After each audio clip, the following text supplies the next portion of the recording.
Kobalti borlar. Sizlarning mashinalar latokdan qanaqa o'tadi? Tez o'tish kerakmi yo sekin o'tish kerakmi?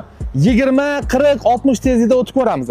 Faqat 100 tezlikda ham o'tardim-u, prosta to'g'rimizda devor bor ekan. Agar 100 tezlikda o'tsam, tormoz bosishga ulgurmay qolishi mumkin. Ko'ramiz. O'xshasa, o'xshadi. 20 tezlikda.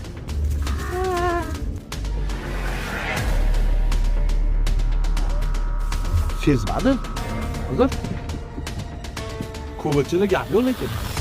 Endi buni taqmadan bo'lmaydi.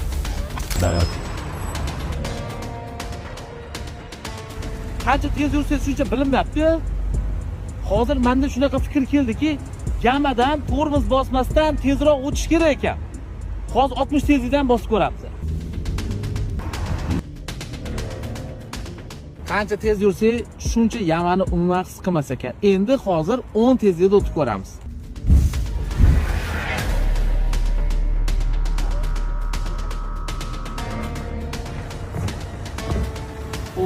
Bana endi sezildi. Qancha sekin yursa, shuncha yamani his qilar ekan. Diagonal machasiga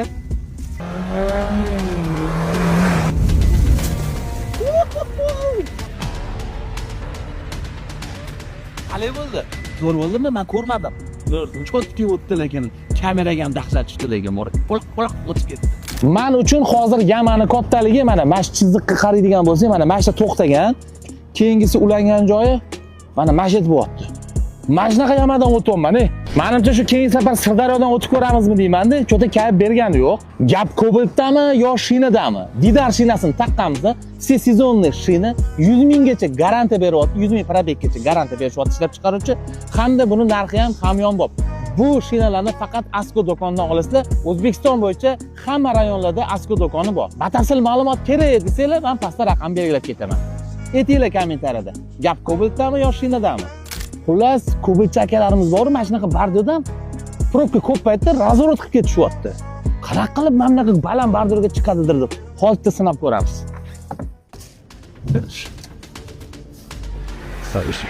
Tegi tegib qolmasmikan?